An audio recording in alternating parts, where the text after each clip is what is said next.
All right, Kiss Army, welcome to the KissFAQ Podcast. Thank you for giving us your time today and letting us into your head. I hope we don't do any damage. This is a Kiss-related podcast by the board, for the board. We hope that you enjoy.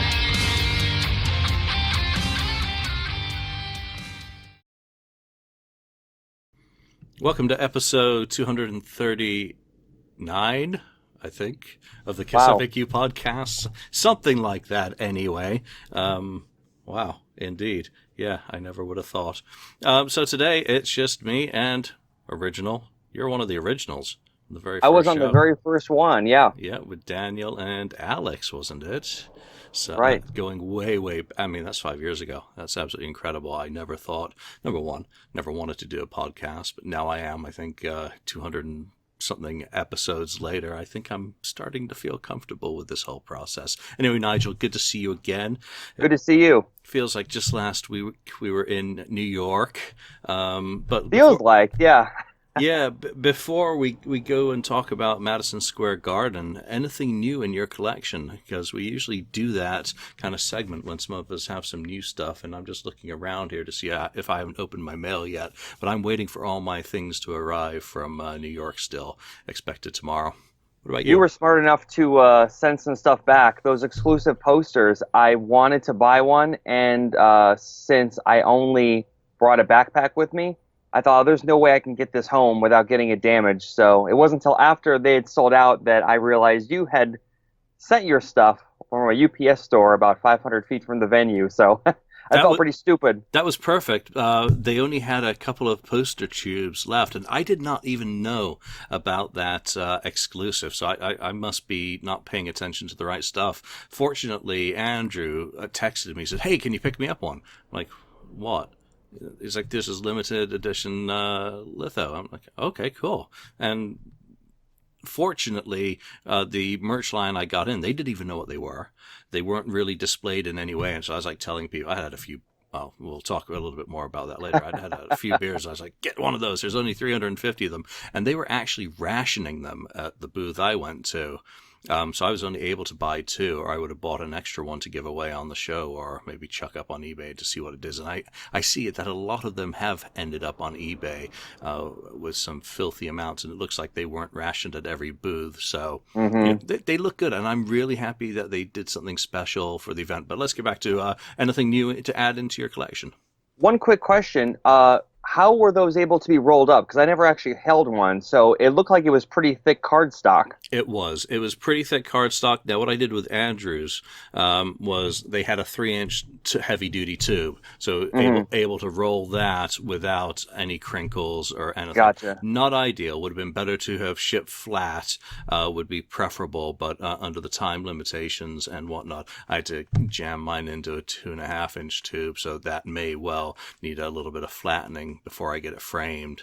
And I didn't even know they were numbered. No, me either. I didn't realize they were limited, numbered, or anything. I saw them there. I said, "That's cool," but I want to get a shirt too. I should have bought the poster because now the shirts are on Kiss Online. So and I didn't see the shirts, and I didn't know about that. So I was really pleased that, number one, at most of the shows I've been to so far, they haven't had my preferred size shirt. Because these shrink, I've wanted to get triple X's because they'll come down to between, XL and double XL, which is more what I prefer to wear. This time, it was the first event shirt that I've managed to get as a triple at a show. So maybe they're doing their ordering of these shirts for their bigger boned fans. They're fat. All right, so incoming mail then. Yeah. So when I got back from, hold on, my earpiece just popped out. Technical difficulties. When I got back from New York, I had 2 albums waiting for me. One, which I'm sure everyone has seen, is the Kiss World, and I opted for the colored vinyl version. That I want to see, because that seems to have a great deal of spectrum. Oh, that one's a good one. That is nice. They all look pretty good. Reminds me of the Unmasked Mexican issue. Oh, you're right. They all look, my only issue with this was if you look at the cover, number one, it's very odd that Tommy and Eric are on the top when there were some preview shots of the album that actually had Gene and Paul on top. So I wasn't sure what version was actually going to show up once the album was pressed. And then number two, if you look at Gene and Paul, especially on the cover, they look like a blown up JPEG. They're real pixelated. So I'm a little disappointed that they didn't opt for but it looks like they just blew up the CD cover, which was a little disappointing. But, I'm not too thrilled with the cover as is, but the vinyl, colored vinyl is what made me pick it up because okay, that sort of makes up for the lack of quality control on the cover, in my opinion. I've ordered one. I can't remember which it is, so I'm expecting one to arrive. I hope I ordered the yellow. But did it have a hype sticker on the cover saying that it was yellow vinyl? No sticker or anything. It actually has like the Destroyer and the Rock and Roll Over. It has a color UPC on the back that indicates it's limited edition. Let me see if I have that. Oh, here it is. So there's one of those. Okay, yeah. One of those stickers. So, but of course, because it's a gatefold, I had to take off the shrink in order to open the gatefold up. And then my second. But now you'll have hours of entertainment trying to get the shrink back on. Oh, absolutely. Yeah. Well, I'll just pull a gore and reseal everything. Pull a gore. That's going to be in the dictionary one day. You've been gored.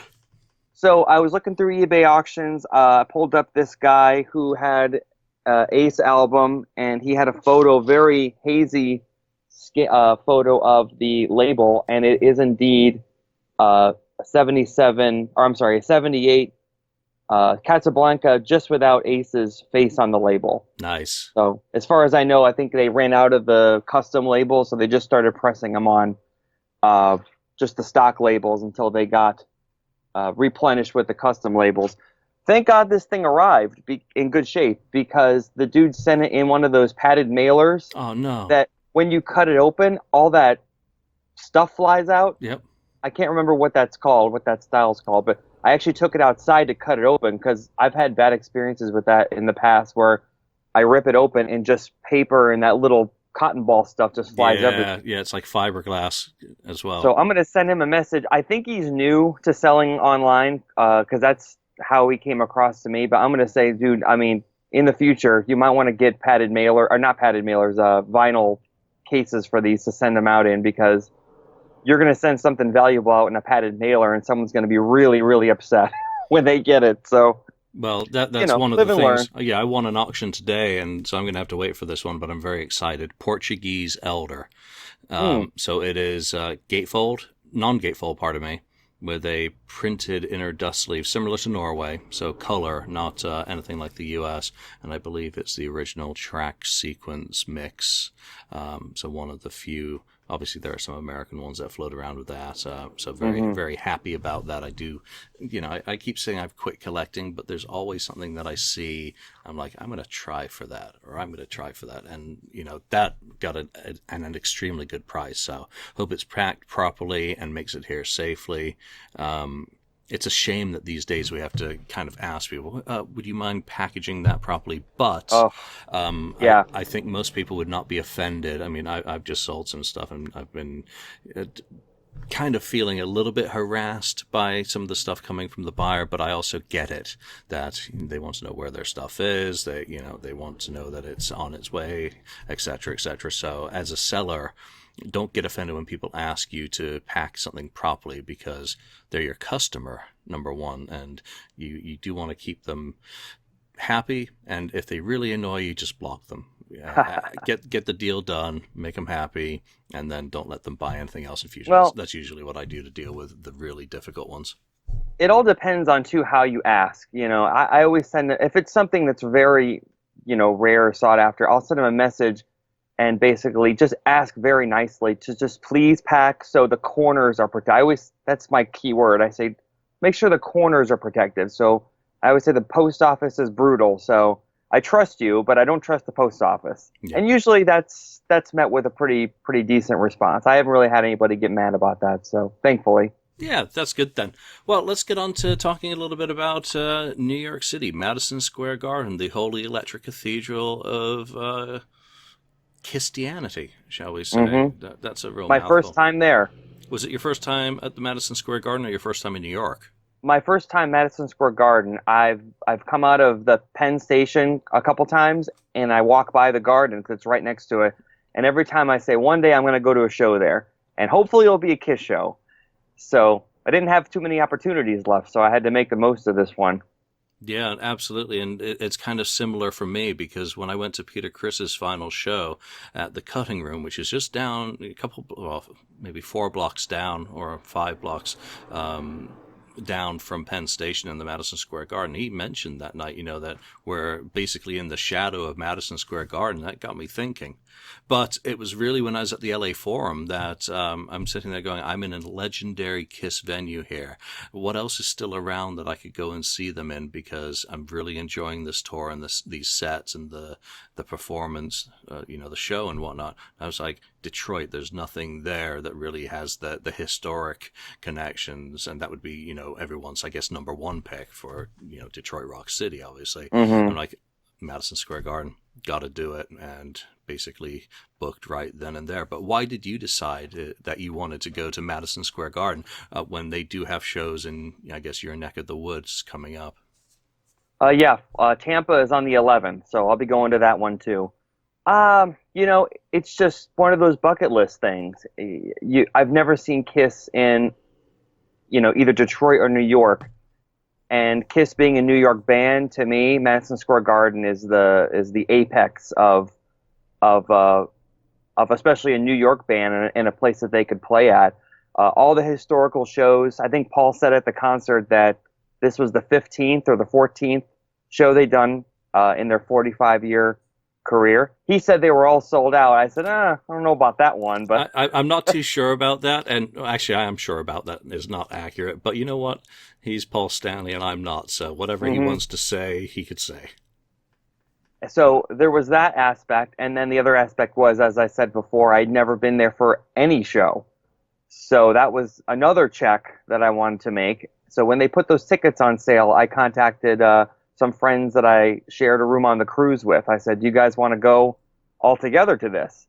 And 2 of the 3 of them said yes. So nice. Oh yeah, that's really cool. And for me, when we first moved to America in 1978, we lived in New York, not the city, upstate New York, Binghamton, until 1988 when I moved to Singapore, and I never saw Kiss in New York State. So it seemed like a good final opportunity to, kind of kill 2 birds with one stone, Madison Square Garden, and see them in my former home state, a place where I became a fan of the band and I have very fond memories. I mean, obviously your teenage years are some of your most formative years. So it was nice to I don't think it was on my bucket list. I don't really do bucket list, and but it was something that I felt would be a great opportunity, especially with some of the fans that I know in New York, and getting to see them again. And the one thing that struck me, and we'll get probably a little bit more into that, was the number of international fans who also found this to be a very special show and flew in for the occasion. Thought that was very cool, very neat. So I met all sorts of people that I've known on Facebook for a decade that all were IMing me. Are you here? Are you here? I said, yeah, let's meet up. At least we'll get a picture with each other, And it's weird, you don't really know these people online, but after, as technology progresses and we become more and more ingrained in social media, it is like these people. Somebody for 10 years online, you do feel like you know them. So I see a couple of people like, oh yeah, and then we get a picture and everything. So, even added that aspect into it. You're getting to meet these people that you've known forever in person. That was a cool little sidestep that made the trip worthwhile as well. And then there was the tours that we took, not just the Madison Square Garden tour, but the tour we took to the Dress to Kill Street Corner and the Loft, which was earlier on in the day. Well, Julian, I didn't know you put together a little entourage of folks who... I didn't plan on that, and that was the great thing about it. But just going back to the people component, I mean, I got to finally meet Adrian, Love Guns, who was a moderator on the KissFAQ for a long time, and that was fantastic. And to see Scott again, and obviously I met Nibbler, which, I was thrilled to pieces by that. And a lot of other people as well. Even in passing, it was like I didn't ever get a chance to, sit down with Corey. And, it was just like finally bumped into each other at Stout. It's like, hey, Corey. Or I walked by someone, I'm like, just shout out the name, hey, so-and-so. Like, you have people doing double takes because these people, you have them as friends on Facebook, and you don't always get to interact with them in person. And even in a fleeting glance, it's just nice to acknowledge someone in person, even if they're left wondering who the hell was that and why. Absolutely. Who's that weird drunk guy shouting my name? How many people are coming behind you and tapping you on the shoulder that you don't at first recognize? Lots. Because I'm horrible with names and faces, and because I predominantly spend my time on the FAQ, most people use handles versus Facebook and Facebook groups where most people use their real names. There's a few that use fake ones, but it makes it very difficult when someone comes up and says, hi to you, and you're like, and hi, yeah, and you are, and they say, oh, I'm so and so on the message board. Okay, I'm like, what's your name? What's your first name? Yeah. Never assume someone wants to give all their details out, and then it's like, shake your hand. Well, nice to meet you, John. Yeah. I prefer that. I prefer a first name rather than a handle is nice, but it's not always necessary. And I do have some people who introduce themselves and say, I'm on the FAQ, but I'm not telling you who I am. Which is probably scary, yeah. No, it's probably really smart as well, because there's a few folk on there who skirt very close to that precipice of being banhammered and probably don't want to draw attention to themselves. But that's cool. So let's talk about the little tour we did, because we didn't really plan anything in advance. I know we had exchanged a few messages. You'd mentioned the Madison Square Garden tour, which I'm going to let you talk about all on your own because that happens later in the day, and I missed out on that, unfortunately. But my day essentially started out, I came out the elevator and bumped into Andy Moyne and Kim. And they were, had just arrived because they'd done the show the night before. And it was, they dumped their bags in my room and off we went. It was, let's go kill the day. They had time to wait until check-in. So off we went. So we just went down to, walk down to the Dress to Kill corner because we were all staying at the Pen. And, then I got texts from you. So how did your morning start out, and did you actually plan anything, or was it all pretty organic? Well, my friend and I definitely want to do the street corner, and I wanted to do the loft, which we did both of those. We were going to try to squeeze in Empire State Building tour because he had never done that. I did it when I was like 12 years old. We didn't make that this time, so we decided to make this just a Kiss day, It would have been nice, but if we had to axe one thing, Empire State Building you can do anytime. The Dress to Kill corner with so many friends from the Kiss Army, that you can't do every day. And then the loft. So that in and of itself was worth it. That was insane, by the way. Down at the street corner. I mean, walking down from 33rd to 25th. So that's about half-hour walk, I think, thereabouts. But when we got down there, it was, okay, taking turns, taking pictures of everyone. Other people showed up. Some fans who had flown in from Argentina showed up, so took pictures of them rather than having to try and do the selfie crap. And Andy climbed the pole for me to stick one of my badges up on one of the metal things and one of my little book ads up there. So that was really fun. And then, obviously, I think it's that subway entrance I was told previously was where the photo booth, the photo session for the telephone booth sequence in, I think it was Cream or like whatever. The Superman, Clark Kent Superman, yeah. Exactly, was taken down there. I don't know whether or not that's the case, but at least go down there and you get a sense of the New York subway that photo shoot was taken at. So, we were... And you said that was close to Bill O'Coin's house, right? With the suits, because they put the suits on at his house and then walked to the street corner. Maybe you didn't say that, but I thought someone did, which is why they picked that corner. Someone mentioned that. I don't know whether that was the case because, again, someone mentioned that in an interview. Gene said that they were driving around all day in a car. So, I again, if I had done my due diligence, I know Andy had previously done like a really big like map of New York City and all these sites and places, then I probably would have looked into it a bit more. But, we hung out there for quite a while, and there were quite a few fans that came by, and that was probably really fun as well. There was somebody from Sweden who said they're making a documentary or something. Yes. I don't recall his name, but he did add me on Facebook too. So I apologize that I forgot your name in the moment, but he's working on some sort of documentary on Kiss fans.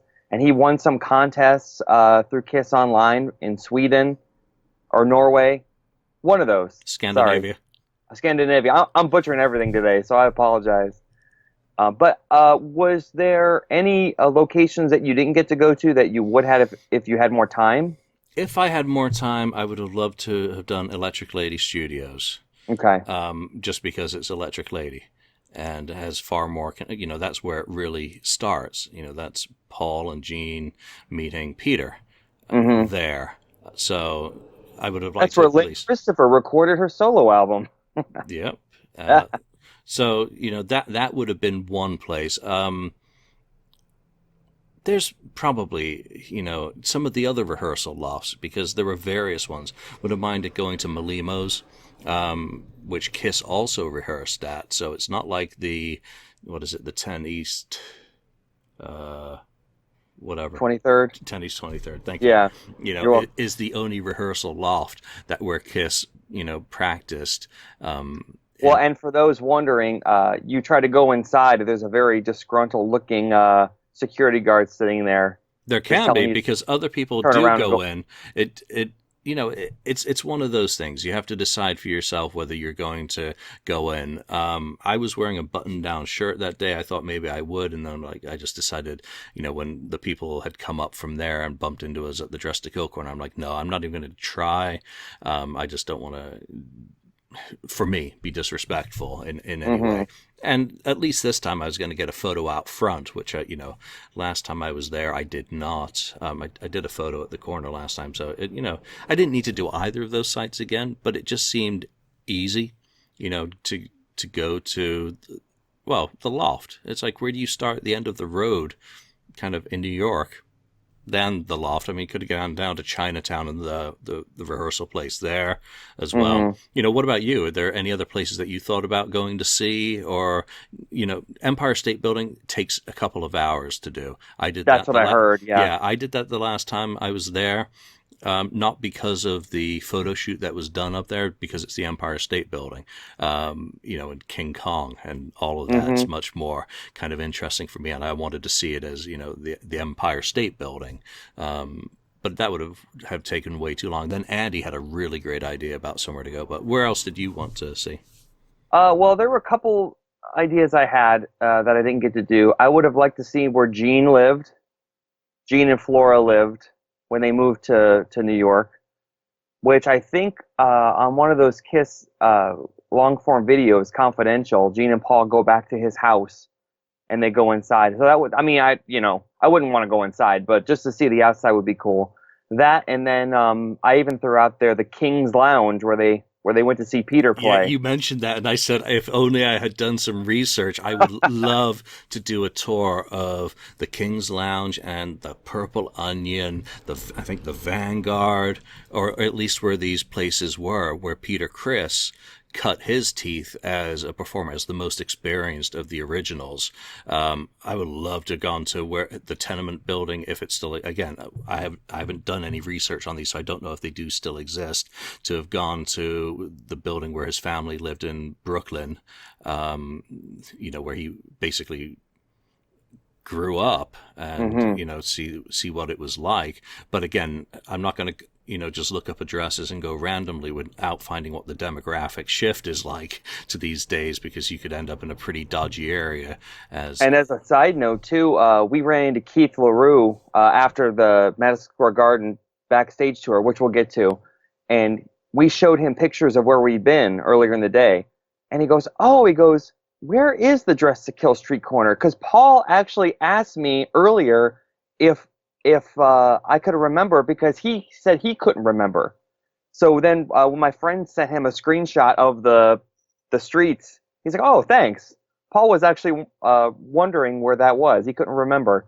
So, just like any, we lavish over this stuff, but somebody who lived it, like, wait, what? Where was that?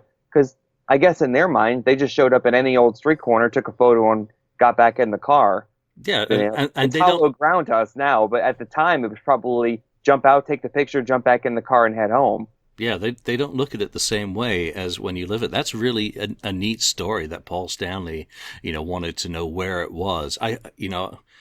That would have been an opportunity. Again, I wish they'd kind of think about these things in advance, because imagine Kiss showing up on that corner to do a quick photo shoot in 2019 just because they're playing New York, or when they move on to Philadelphia, if they've done famous photo shoots there, to show up there, as they do the end of the road. That would have made a great photo book as well. For sure. Or even the loft, to show up back up at the loft and then get rejected by the security guard when they try to go inside. I'm pretty sure they could get their way by the security guard to do a quick. If you remember that photo from '73 that's in the stairwell, imagine them just in that stairwell, out of makeup, perhaps, similar to how that one was taken. I mean, that would just be wow. That's like another one of those ideas. But talking about those sorts of places that they were too busy living, Andy had a fantastic idea. After we'd done the loft, we kind of hung around down there for a little bit. I know you guys walked down with us most of the way and then caught up with us,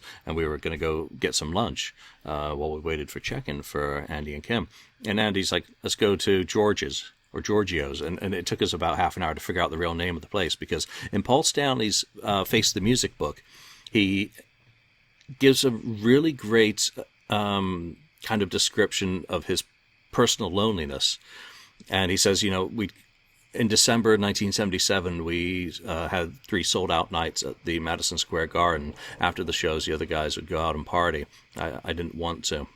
I didn't have any friends, so I pretty much ended up at Sarge's on, 36th and 3rd, alone, eating matzo ball soup after these massive shows. So, that was one of the things that when Andy mentioned that, and I looked it up in my book, it really struck me as something about Paul and his personality and his, some of his personal demons that he fought, that here was a rock god getting off the stage of Madison Square Garden, his hometown, where he just wowed an audience, and ending up in a little diner on his own, with no hangers on, no nothing, just eating matzo balls, at which I love. So we went. He's not the only one, though. I mean, there are a lot of entertainers, pre-Kiss and I would assume post-Kiss era, that are very lonely people. They don't really have a lot of friends, because the friends try to take advantage of them. They're always afraid of that. Being on the road and being a rock star isn't necessarily always the coolest thing in the world. There's a lot of things that they go through that, when they're not on stage, isn't so great. You got the fame and you got the attention, but it's moments like that when, you do feel lonely, especially when you don't have a inner circle, which it doesn't sound like Paul had at that time. Yep. So I thought that was brilliant, and, Andy's very astute to pick up on that. And, obviously we went there as a group, so we weren't alone. None of us had the matzo ball soup either. I had a pastrami. I had to do that. And so is it the same? It's the same restaurant then? Yeah, it's still the same. It's since 1964. So cool. Yeah, that was just kind of one of those quirky, off the wall type ideas that I would never have thought of myself. Well, speaking of 1964 too, we went past the Ed Sullivan Theater, and I took my picture in front of the doors, which look original. I mean, they might have remade them at a later date, but that whole outside area, from when the Beatles played there in '64, that also looks pretty original on the outside. So I got my picture in front of that about 11:30 at night, and right next to that is the King Kong show on Broadway that just opened. So I thought that was kind of a cool, cool thing to have right next to each other. But I mean, that in and of itself is connected to KISStory as well. The Ed Sullivan Theater with the Beatles, so. Well, absolutely, and just think of what that set off. Not just the Kiss, and isn't that where Letterman was filmed at the? Letterman, yeah. So they actually played there in I think 2012. Was it Kiss on Letterman? Oh, that's right. So yeah, that too. So nice stuff like that. So, that was it for me. That's all the sightseeing I did. After lunch, we went back to the hotel and just hung out for a little bit while they waited for check-in, and they were finally able to go to check-in. So I figured I'd shut my eyes for 45 minutes before the pre-parties, and never happened. But, Good intentions, yeah. Just that little thing. I mean, I'd walked 6 miles, and like, wow. Walking around New York City. It was a nice day, actually, in the mid-40s. It was. So after we left you, what did you guys get up to, and what other sightseeing did you do before? I guess next up would probably been the tour of Madison Square Garden. Tell me about that. Well, yeah, so I had a friend who messaged me and said, hey, do you know they do backstage Madison Square Garden tours? Would you like to do that? I said, yeah, I mean, absolutely. If I'm going to go all in on this, I might as well do that too. So it was like $33, which was definitely worth the price of admission. Were you able to just walk up and get tickets that day, or had you booked in advance? Because that was the one thing I thought, wow, I've left it too late. And No, you can walk right up because they have one every 30 minutes. So I think they started at 11 and they ended at 3 that day. So it's not really hard. You can walk right up and get a ticket because they have so many of them. Damn. Okay. So tell us about it. Well, I mean, you can do it still. It just won't be Kiss setting up in the garden. So we go in, we buy our ticket. I think we had the 2:00 tour. This tour guide, Adam, very animated guy, very into it. He knows all the history and the specs of the place. And so you go in, and on the walls they have all the memorabilia, the wrestling stuff, the Muhammad Ali stuff, all the stuff that happened there. They have a timeline that starts from the 1880s, from before it was even called Madison Square Garden, it was something else. So they really know their history there. And we went up about 2 or 3 floors. And then at one point he goes, hey, do you guys want to see the stage being set up? We have Kiss playing here tonight. And I'm like, jokingly, I'm like, oh, that's what that is. Oh, Kiss. Because there were a couple of people who were just doing the tour. They weren't coming to the show. So there's a couple of people behind us that are like, oh, are there still tickets for that? Oh, no, it's sold out. Oh, I would have went to that. So it's kind of a cool thing. So we go in and we watched the stage being set up for about 25-30 minutes. I think the guy knew that we were fans, so he let us just hang out in there for as long as we wanted to. We saw the disco balls going up, getting set up. We saw and I can post these pictures. I'm sure other people might have by now that were on the tour too. They had all the projection screens that were not yet assembled on the ground, but they all had the electricity in them, so they all had multicolored lights coming through, sort of like the test pattern, when a TV station's going on the air. It sort of had that on the screen. We saw Eric's kit getting set up. We saw the stage. So interestingly enough, when the stage is loaded in, the entire thing is moved in, I think, horizontally, and then it's turned vertically and pushed to the back of the arena. So we were trying to figure all that out too while we were sitting there. So about 30 minutes go by, and the tour guide's like, all right, well, we got to keep going. So, okay, I guess. So we finished out the tour. There's this really cool thing that they have you do. They have you sit down and you put on this virtual reality headgear. So you put on this eyewear piece, and then you put headphones on. And mine apparently wasn't calibrated very well, because I sit down in the chair, I put the thing on, and it starts, and all I can see are like darkened faces in a crowd. So I'm like, is this supposed to be right? So I turn around, and there's Billy Joel behind me playing on stage. And then there's the drummer on the side. So I'm thinking, okay, so in order to see everything, since it's 360, in order to see everything, I need to I guess turn around this way. So I spend the entire thing looking this way. I take the thing off, and the guys are all looking at me, the employees, and they're like, what were you doing? I was like, well, I was trying to look at Billy Joel back there. They go, oh, your thing was backwards. I guess that one wasn't calibrated right. So everyone else is looking the right way, and I'm the only idiot with my neck turned looking out behind me, and everyone's looking at me wondering why I'm doing that. and they realized they're like, oh well, I guess maybe we have to calibrate that one. Sorry about that. Oh, that's too So my funny. neck hurt a little bit after that, but it's a cool experience. Most certainly, and definitely worth the $32 that it costs. Even if Kiss isn't setting up, it's still worth checking out. Oh yeah, without a doubt. But I mean, that Kiss was setting up. I had decided not to, and kind of missed it, thinking I'd not be able to get a ticket, and hanging out with Andy and Kim, just never got around to it. Then I saw you posting pictures of their setting up.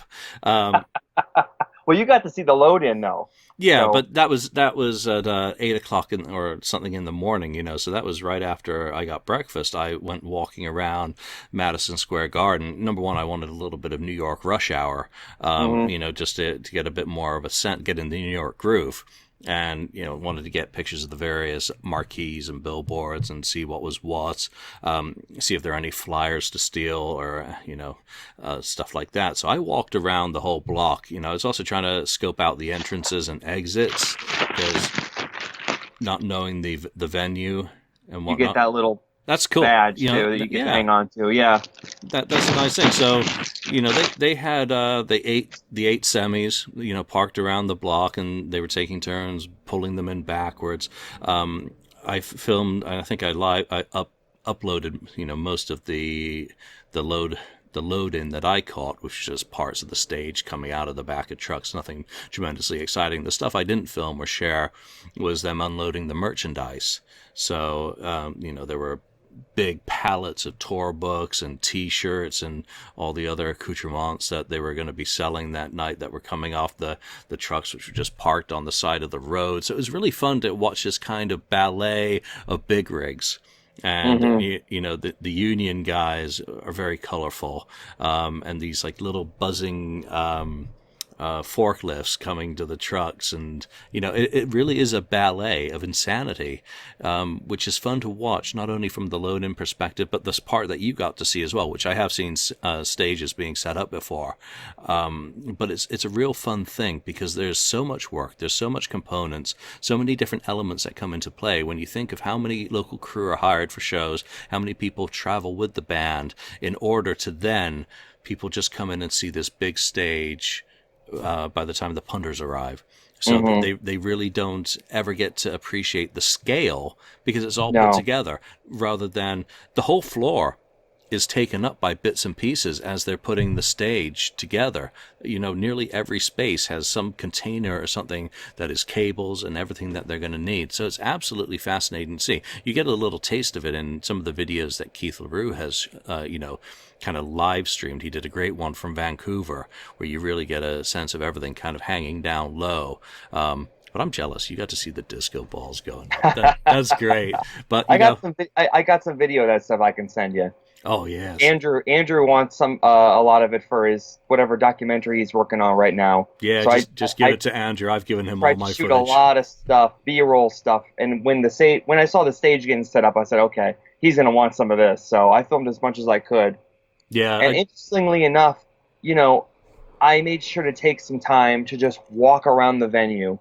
I think about 9:30, 10 o'clock, I was just walking around the venue, the front, the back, and there you see Madison Square Garden. You see the traffic going in and out of Penn Station. You see the cars going back and forth, and then you look up and there's a big sign that says "Kiss Tonight, Sold Out." Yep.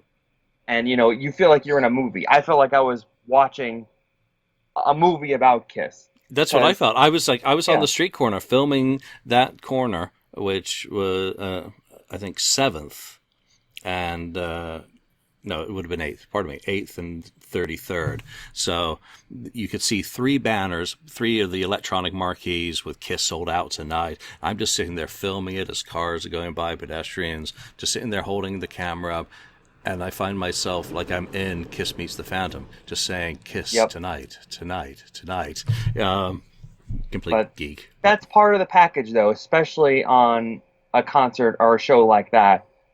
Such a legendary show. You want to have it be an all-day thing. You want to immerse yourself in the experience of the venue and the city and the history. And I can't imagine a better day to do the location tour that we did than the day they did their last show at Madison Square Garden. So maybe we should jump into the show itself. Well, yeah, just Yeah. quickly, though, before the show, Oh, I go headed ahead. over to both of the pre-parties, and there were a few pre-parties planned.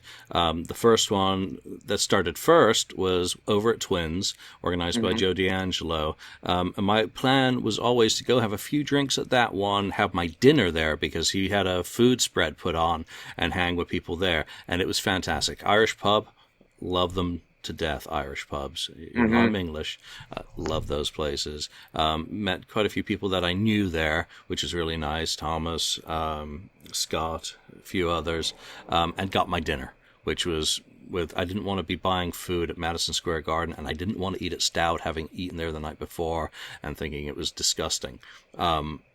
So hung there for a little bit, had Kiss tunes going, very, very busy, very packed. Good job, Joe. Thanks for the goodie bag. Great stuff, good value for money. Would do it again. Then headed over to Stout. That was where Andy was doing his event. And let's just say, one had a buffet, the other was insane.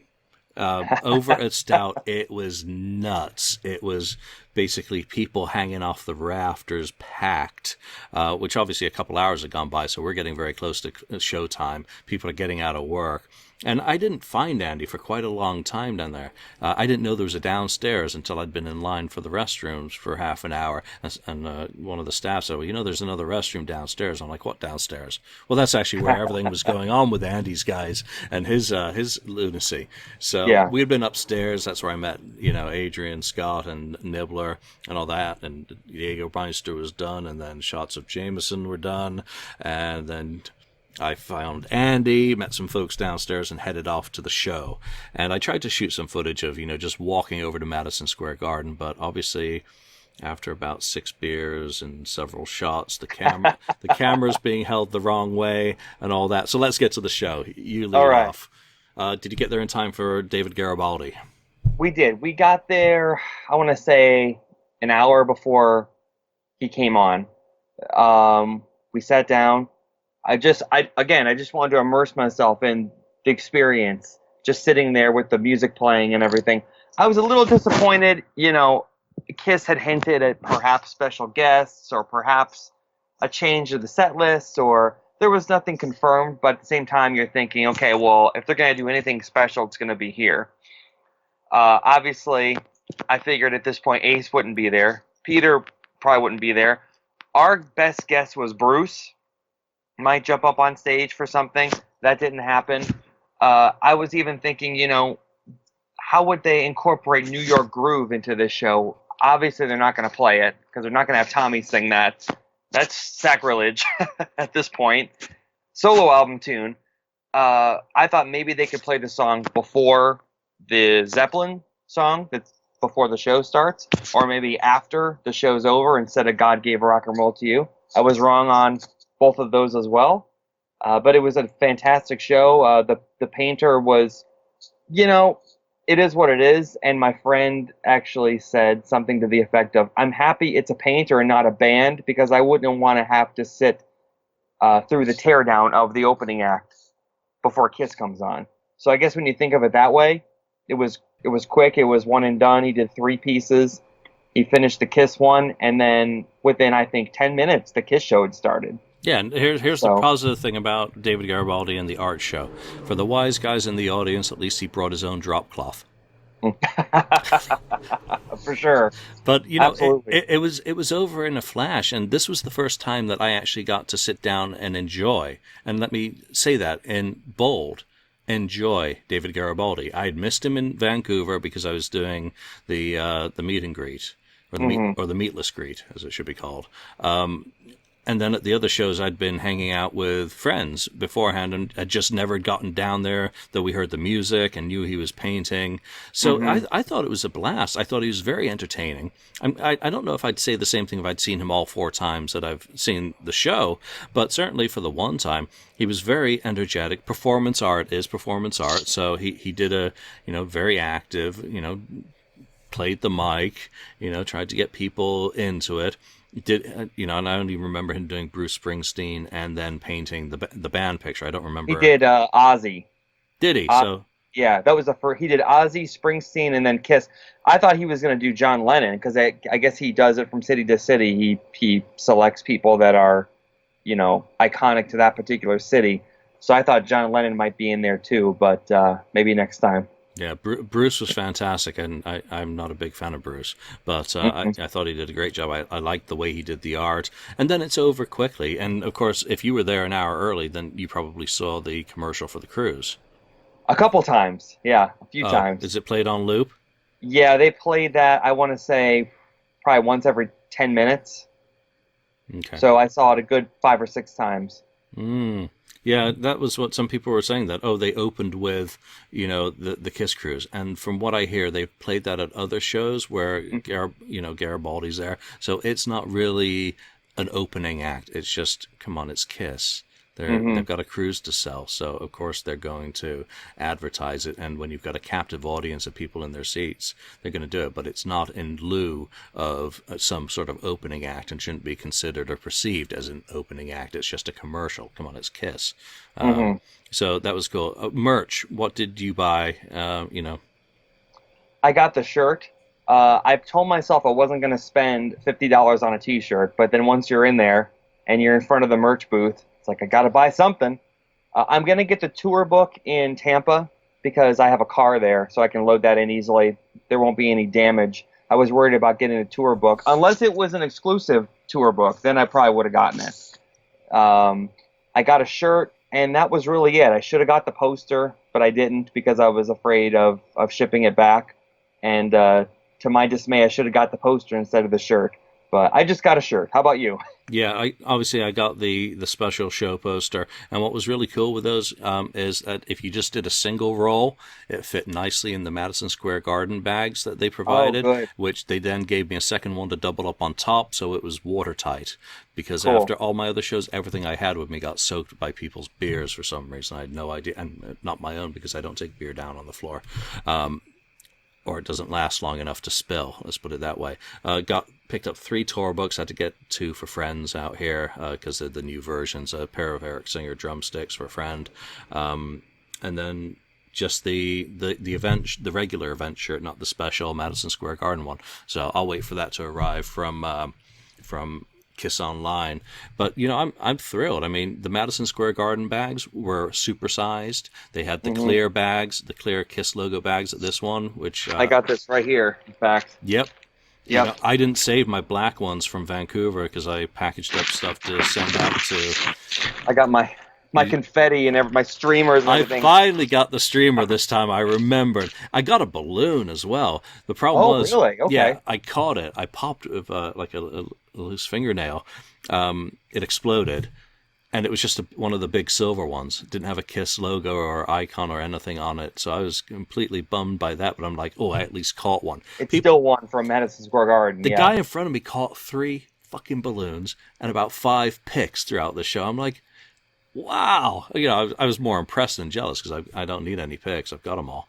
Were the picks for that venue too, or are they just the standard picks for the show? They look like the standard ones that you can buy on Kiss Online. So I'm shocked at this point that they don't have, for every single show, they don't print new picks. They don't print new, because it's just, there's somebody out there that's going to want to have every single one of those things. Yeah. Exclusive tour, even if the tour books were all the same tour books, but they slapped the big sticker on with the venue name and the date on it. There'd be someone that has to buy every single one of those things. Yeah. Mm-hmm. But labor costs of paying someone to stick stickers on, and guess so. Logistics. Yeah, it would be, in some ways it'd be nice. In others, I'm like, no, I spent $285 at the merch stand. And that's enough. I'll get some of the money back from the stuff I picked up for friends, but it's just like I don't need to spend more. So let's talk about the show. So Garibaldi ends, then we get some more, music, and then once Led Zeppelin's the cue song to get in your seat, rock and roll, obviously, it starts. Had you watched a lot of footage before going to the show, or had you kind of minimized it so that it was as much of an experience? And where were your seats? My seats were upper level, a little towards the back, a little to the right. So I wasn't as close as you or many others, but in a venue like that, I sort of accepted that, and I said, okay, well, I've been on the cruise where I've been front row. I got to take guitar picks off of Gene's bass as he puts the axe bass in front of me. I got to put my hand on his boot, So I've experienced front row on the cruise. So for this one, I'd like to experience it from the back, seeing the crowd, seeing the entire production, like a cinerama presentation. Because when those bombs and those flames go off, they have them shooting outwards. So the stage is like this, and then the fire shoots out. So it looks like the stage is like panoramic. Yeah. It's like the biggest stage I've ever seen. So I sort of said, okay, well, that's how I want to see this show. I'm not going to take a lot of video. I'm not going to try to take a lot of pictures because there's a million other people doing that. I'm not going to try to watch the screens. I'm going to just try to watch the band. And that's what I did for the most part. I took a couple for Swinny Bullets Fire, and the end, I took some video. But I'm really happy with the experience because I got to immerse myself in a show like somebody would have in 1977. Before you filmed everything and you looked at everything from such a detailed perspective. I just got to see a great Kiss show, and it was a great Kiss show.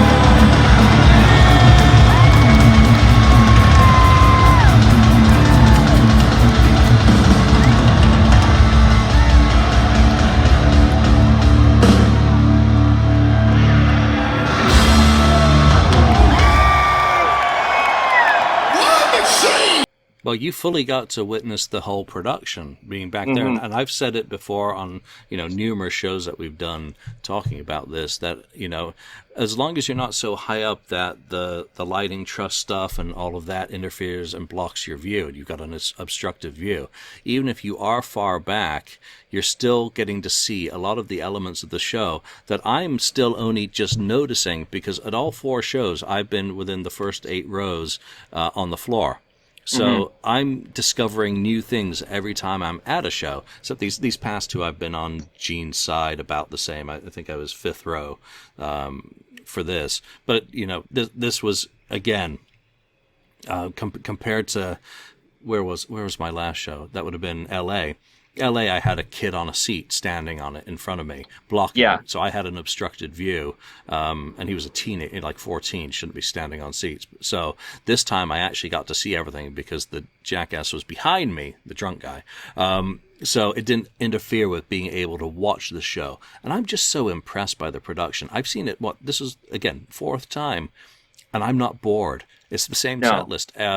No, it's not the same because I said this the other day as well. I can't get it straight in my head. This has Calling Dr. Love now, and there's been a couple of things jiggled around in order. But predominantly, it's the same set list, and I'm not bored of it in the slightest. And that's something that I find surprising. I'm not even hypercritical of the songs that they've chosen to perform. What did you think about the set list, and what were the strengths for you? The strengths. I think the whole show, there was never a dull moment for me. There was never a song that I thought they could have dropped. I guess they could have dropped Say Yeah to add in another classic era tune. But at the same time, I'm thinking, okay, so the Tommy Eric era needs to be represented in some way. And, Say Yeah is a good tune. It would be, for me, it would either be that or Modern Day Delilah. I think Modern Day Delilah, I would have chosen over Say Yeah, but, at that point, it's just nitpicking.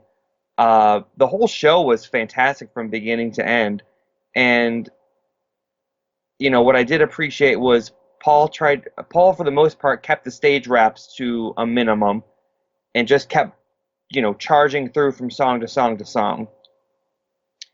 I don't know, there's just so much. The whole thing was just a whirlwind experience. And from the beginning, from Detroit Rock City to Rock and Roll All Night with the Motley Crue, ripped off armbands or whatever it is. What do they call those? Cranes? Yeah, crane arms. Cranes.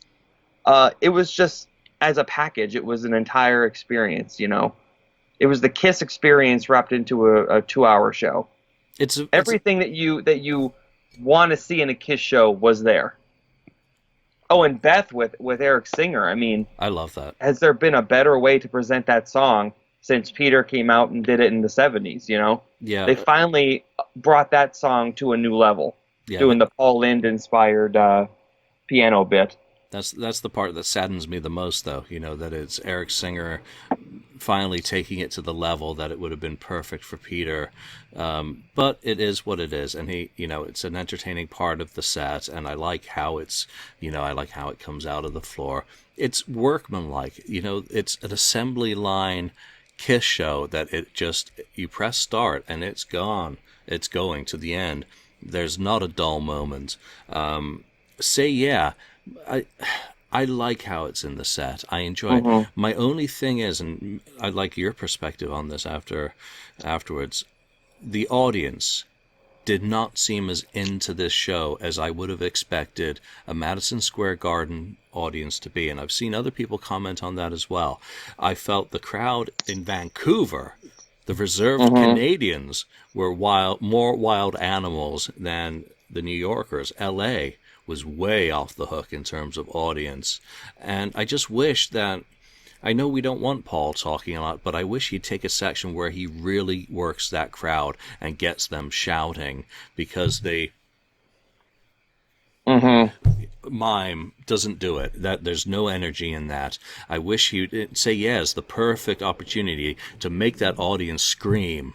Say yeah, it's two words, or get them really participating, get their energy and blood, their blood pressure up a little bit, because sometimes it feels like part of the audience is on life support. From where you were sitting, what did the audience strike you as being like? Was it? I sort of agree. You're talking about the kid standing up on his seat earlier, and that was actually something that I was thinking about during the show, because in my heart, for that show, I would have liked to have been standing to watch the whole thing. Because sitting down, you're kind of cramped and everything. But I'm thinking, there's all these people behind me that would be pissed off. So what's the etiquette for when you're at a Kiss show and there's a bunch of people sitting down behind you? Because I had that back in 2013. We saw them in Orlando. All my friends that I brought with me who had never seen a Kiss show, they were all standing up. They were really into it, and that made me really happy. But then you got people behind us telling you to sit down, sit down, sit down. They're getting agitated. So, I don't want to necessarily be sitting the whole time like I'm at a Broadway show or watching a movie. But there is that, courtesy, whereas you don't want to block people that are sitting down behind you either. So maybe it was a little bit of that.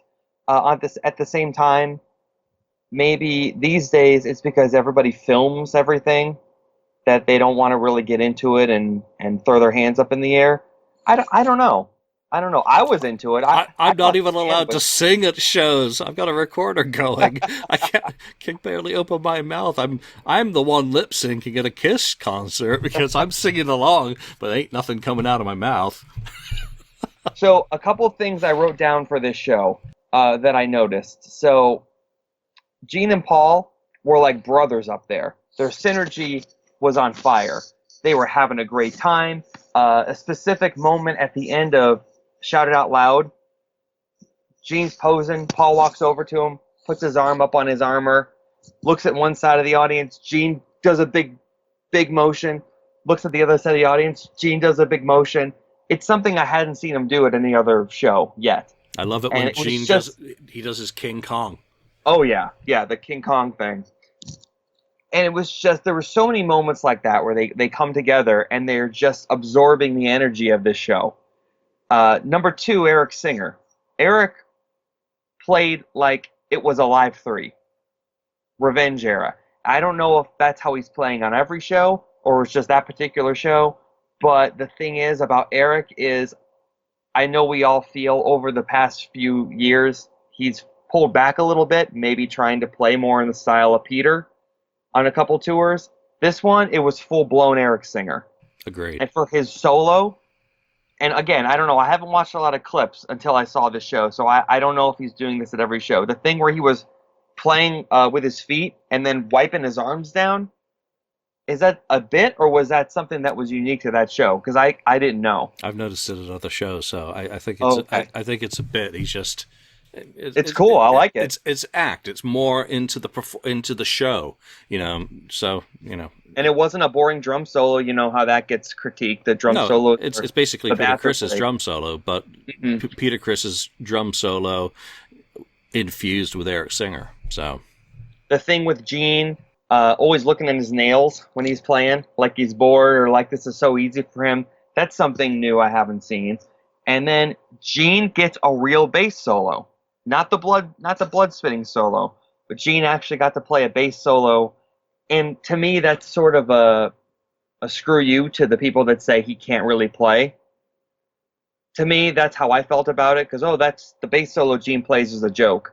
Well, yeah, that's part of the show. Gene can actually play bass, and I think it was cool that Gene actually got a real bass solo that I think is much better than the one he did on Animalize Uncensored. Without a doubt, he's got some intricate little bass, runs in that solo. It's not very long, but it's enough to say, yeah, I can actually play this. It's not just Terry Gorilla, Beat of Potatoes playing. That suited the songs, but he has developed. He has skill. I love it. Again, it's a nice little part where every single one of these guys as musicians gets to show off. Paul still gets to do his bits. Tommy gets to do his. Again, both Tommy and Eric's are very much modeled on the roles that they play, their predecessors, but they're infused with enough of their own character and style to make it, acceptable to me. Because again, Maybe I'm trying to be a sunny side of the street guy here and say that I see all these things that they do as a homage to those who came before them, who invented it. I don't see it as an insult to Peter Criss. I don't see it as an insult to Ace Frehley. What they do, they're there. And it's just, I love Tommy's solo, and how he does it. Yeah, it's got the Rockets, but come on, they're not doing a smoking guitar. So it's fair enough in terms of those elements belonging to a Kiss show for me. Paul looked like he was running on a treadmill the whole show. He was moving all the time, every single song. It was, to me, quintessential Paul Stanley. Absolutely, for sure. He smiles a lot. Did you know? Well, you were probably a bit far away to notice that, but I see looks on his face that he's either a very good actor or he's actually enjoying being up there on this tour, and I hope that's the case. It's irrelevant, because if he looks happy to me, I don't really mind. But I hope for his sake that he is enjoying it, and those expressions of joy. The guy is so super fucking fit; it makes me sick. I feel like I should be doing penance right now, because his energy level. The people who say that these guys aren't moving around as on stage are liars. They're not moving around as much as they did in 1975, and there's no way that they can at their age. But they are moving around. They're showing energy and commitment to their performance in other ways. It manifests itself differently now. But Paul's moving. He's not going to do splits. He's not going to sit down on the edge of the stage necessarily. He's not going to do any of those things that he once did, because he's 67 years old. But he's still so fit and moving around and really working that you can see the sweat. And I'm impressed and thankful, and bless him. Well, it's just, I think they knew that, well, and number two, I was wondering if they were going to film this for an official DVD, because what would be cooler than having Kiss at Madison Square Garden on Blu-ray? If they were ever going to do a final Kiss show for official release, if it wasn't that, I don't know what else it would be. Yeah. But then I'm thinking, I don't know if Madison Square Garden takes a cut of the money. So then that's why that probably won't happen. But Yeah. I'm sure a good pro shot, or I'm sure a good fan multicam will pop up here pretty soon from that show. I hope so, from that show in particular. And if Vancouver remains the best because of the front row footage that was shot, at least we got our Blu-ray multicam from this tour. I would rather be able to pay KISS the money that the songwriters and performers are due, but if they're not willing to, you can't make them these days, and I'm not going to have any guilt whatsoever about owning that Blu-ray multicam unofficial, and I won't have any problems buying official if they do deign to release it.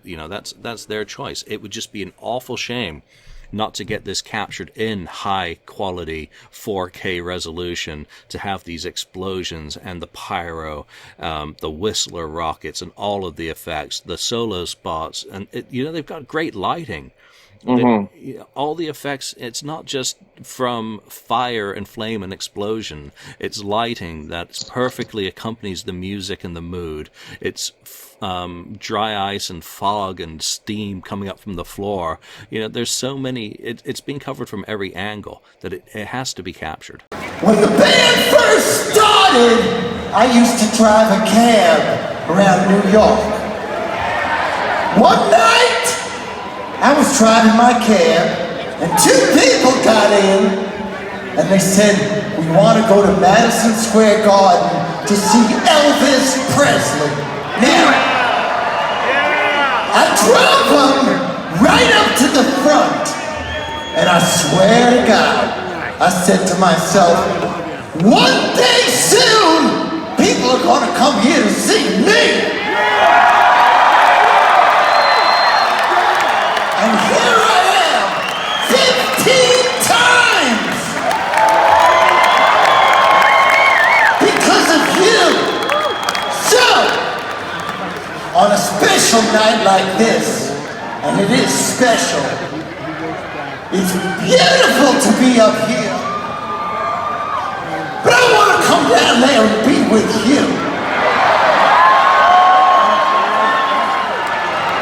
Now! There are people who are saying, he's just talking, he can't go anywhere. I can do it! But I expect hometown hospitality. I expect you to invite me. Here's how we're going to do it. I'm going to count to 3. And you say my name as loud as you can. 1, 2, 3! That sounds like New York. But I know you can be louder than that. I know it. Because I've sat in this audience. I once slept outside to see a concert here. So, I know what it's like to be there. 1, 2, 3! If you can be just a little bit louder, I'll come out there. If you can't, it's cool. We'll stay up here and we'll play. Bring it, bro. All right, catch your breath. Take a deep breath. Let's try one more time. 1, 2, 3! New York City! I am coming out there to see you! 1, 2, 3, 4!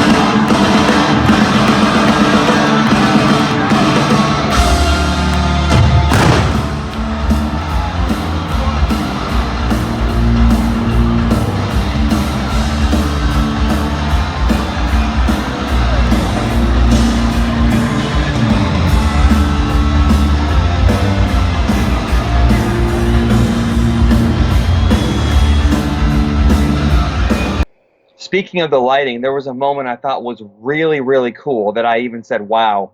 I think it's right before Black Diamond, Eric counts into Black Diamond, that they all are standing in a specific spot, and their solo album colors are all shining down on them.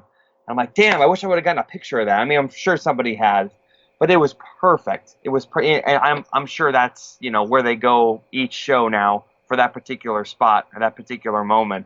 but that was a really, really cool shot. Eric's got green illuminating him, Gene's got red, Tommy's got blue, and Paul has purple. But it's just, and even that, just a throwback to the 78 solo albums. I saw a picture of that the other day.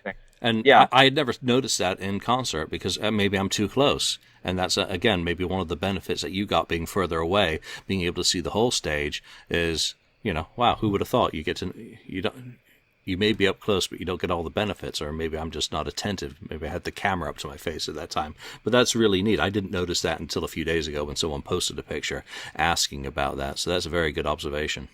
Gene's bass solo, awesome. With all the faces, and there's a moment that, of course, because I had seen a couple clips here or there, but I didn't want to spoil the whole show for myself. So I think one of the things I didn't see was Gene's bass solo.